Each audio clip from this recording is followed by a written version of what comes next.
Is free speech truly free, or is it free when it's in accordance to the favor of the masses or to the specification of certain agendas? Free speech, its term and definitions depend on by place to place, but at least in the United States, that the freedom of speech, as stated in the First and 14th Amendments of the U.S. Constitution, is the expression of ideas, information, and opinions free of government restrictions based on content.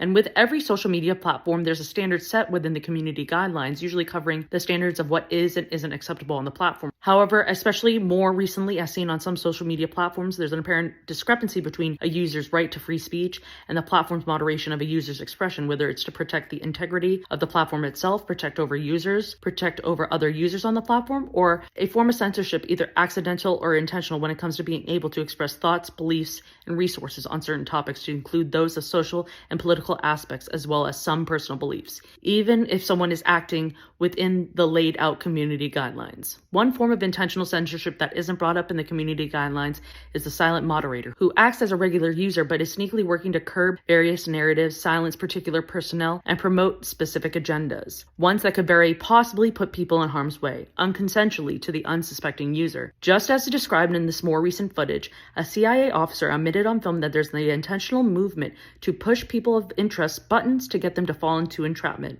I was an avid streamer on TikTok Live from 2022 to the end of 2023, and in this period, we encountered approximately 40 accounts that were perpetuating this type of behavior on the live alone.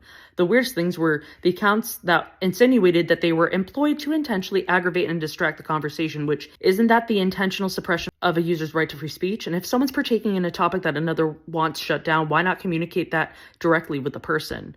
Which I often stated, if someone did not want me to discuss a particular topic, they could have always just let me know.